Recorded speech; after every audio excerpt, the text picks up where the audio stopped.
僕もヨヨさんの持っていた古い本で知っただけで、でもどうして少年に頼んだの？ It's because y'all have to meet your Spotlight episode quotas. Seriously, I think Tsubasa's last solo episode was a freaking sponsorship episode.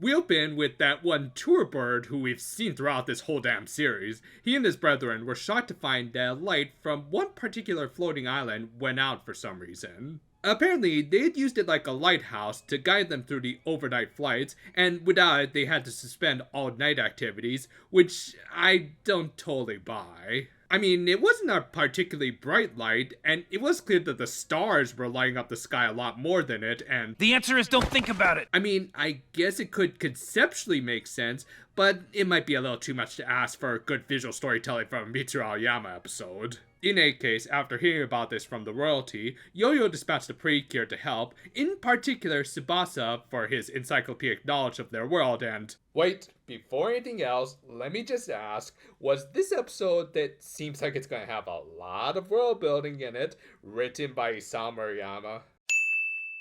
Okay, let me just buckle up my seatbelt here for this little ride.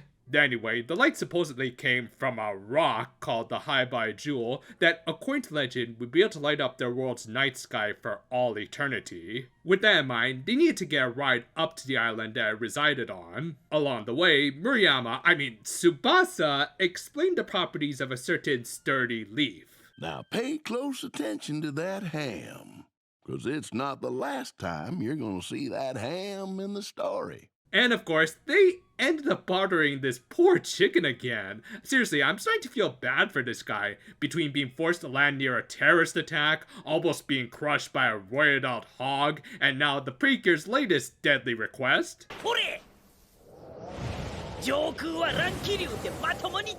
Well, if Link can do it with his little blanket thing, so can you. Well, shit, the kid's got a point.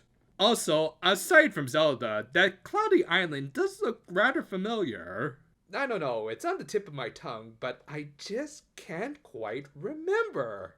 But yeah, in a good display of Tsubasa's established skills with aerodynamics, he managed to use realistic physics, including updrafts from other floating islands, to help guide the tour bird to their destination. Again, Isamu Murayama, the stickliest of sticklers for details. Hell, he had also remembered that even though she has developed, Mashiro did still have the least stamina of her team, so she needed to cool down after a lengthy walk. Thus, Sora used the aforementioned Korok leaf, and yeah, it was every bit as strong as the actual thing. It also conveniently revealed the path to the Jewel Summit. However, as they approached it, they were surrounded by dinosaurs with Kyoryuger colors. Wait, so is this show also trying to do a crossover with them? 何の用だ? あなたたちは竜族ではありませんか? Actually, I used to be a big cow and then some roided out dude who got screwed over by an evil poodle. Surprisingly though, Tsubasa wasn't afraid of the Guaiwarusaurus and his friends. Apparently he had read about them, but many had dismissed them as just being legend. They had also been called the Dragon Tribe in Skyland, but considering that the Japanese term for dinosaurs literally means scary dragons, yeah, these guys are dinosaurs. Which then does raise the question, why did he point out how the dinosaur statue from the zoo episode looked like these guys? But I guess that was a different writer. Plus we are at the point of the series where continuity is more of a suggestion than an actual recommendation. And to be fair, that T-Rex statue was a bit of an inaccurate depiction of a dinosaur versus these guys who seem to be fairly accurate, updated depictions of velociraptors, albeit still maintain that inaccurate Hollywood size. But yeah, dinosaurs nowadays are believed to have looked much closer to their eventual descendants, the birds, rather than the monstrous lizards that they're usually depicted as, so good on this show, and really Murayama, for doing their homework. Anyway, Guaiwarusaurus revealed that not only did they know about the jewel, they had it on them. It had actually been created by their ancestors, and thus they were tasked with taking care of it, which included occasionally polishing the eternal nightlight. However, one such cleaning resulted in the stairs to the stone breaking, leaving them with no way to put it back. Now, of course, the Precure suggested just using their slave, the tour bird, to help put it back, but that would also end up revealing them to Skyland, which they were against, because they believed that their ancestors had left a bit of a bad impression on the Skylandians, having been likely much larger and intimidating than their descendants. Thus, they retreated to this secluded island, and yet, in spite of treating them like monsters, they created the High Bio Jewel to help those who rejected them. Again, a really interesting backstory that I kind of wish we had gotten sooner in this show because, well, we'll get to that at the end.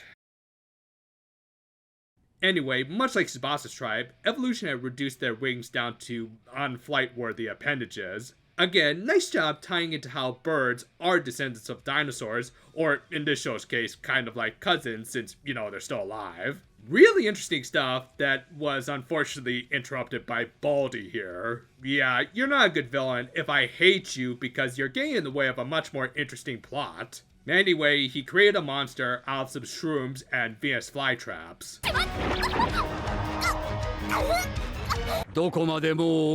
Sometimes something is so much of comedy gold that even a comedian can't make use of it, okay? Seriously though, there just isn't that much to talk about with this fight, as it is typical Aoyama fare, with the characters looking like they're barely moving and lacking any sort of impact. Thankfully, the more interesting plot took over when Tsubasa convinced the dinos that they really should reveal themselves to the rest of Skyland, and as their ancestors, even likely left them with the jewel as a peace offering. And he further took advantage of his much denied spotlighting by telling them to use the Korok leaves as wings to fly off the island. Again, a very nicely set up plot point. They are also inspired seeing Tsubasa fly through complete magic, though don't tell them that. However, Guaiwarusaurus ended up losing his leaves, but rather poetically, he pulled a Tsubasa dad and flew on his own. With that, Tsubasa basically defeated the monster on his own by tying it up with its own vines.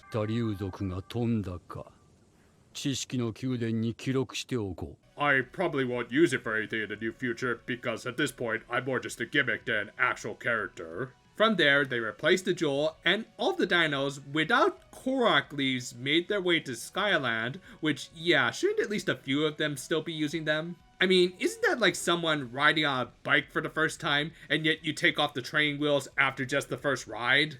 Well, in any case, the Dino tribe and Skyland made peace, and Yo-Yo revealed that she actually knew about them the whole time. Granted, she didn't expect Tsubasa to open up peace talks between them, and thus suggested that he be recognized as a sage for the kingdom. So, I guess we can kind of count this as a plot episode. God knows the show needs a lot more of them at this point. In spite of my usual issues with Aoyama's animation, this was still a really good episode. Yeah, not surprisingly, Murayama's world building and much needed character building for the neglected bird boy was really good and incorporated a lot of real world knowledge, which is very appropriate for the spotlight character. Really do wish we had gotten a Tsubasa episode like this a lot sooner, but it's no big deal. I mean, after next week's Halloween episode, I think we still have 11 episodes left to go. Crap. Again, all it really takes for me to overlook some shoddy animation is some good writing to balance it out. Granted, it had to do a lot of heavy lifting, as some of the inconsistent faces in this episode were quite distracting, but again, it pulled it off. The Dino Tribe's backstory was fascinating, and it is just cool to see slightly more accurate depictions of dinosaurs, as opposed to a certain film franchise that really should have ended after just the first movie. But yeah, not only did it feel like a piece of world building that should have been around a lot sooner, it also gave Tsubasa some much needed screen time to actually highlight his character and skills, which have been mostly forgotten about, with him just being treated as the token boy of the team in charge of princess carries. Hell, even the other cures got at least some chance to support the plot without going against their characters, like Masho's exhaustion leading to Sora using a plot-important leave, and of course Ageha being Tsubasa's usual moral support. Really, it is just a pity it's taken this long to give Tsubasa some more solo stuff ever since his debut episodes, as I'm not even convinced that they really wanted to put in a boy Precure in the show, aside to generate some cheap buzz. The fact that they didn't immediately make a costume for him and only put it on a very limited run on Premium Bandai kind of proves this. If they don't make another male cure because of their inability to properly commit to writing for one, well, at least this bird boy can hang his hat on an overall really good episode like this. The writers might have been keeping Tsubasa grounded for a while in the show, but at least he didn't forget how to fly high. Work on the last Halloween video for the month is well underway, so hopefully we'll have something done by the 31st. Yeah, there was a little more that we ended up adding to the script, so now it's a bit of a toss-up of when it'll be done. Regardless, after we're done, we'll probably return to the Fodai reviews, including the corresponding film, and of course Max Heart. Look forward to all of that, and until next time though, farewell for now my friends, and why is the jello jiggling around so much? Probably no big deal.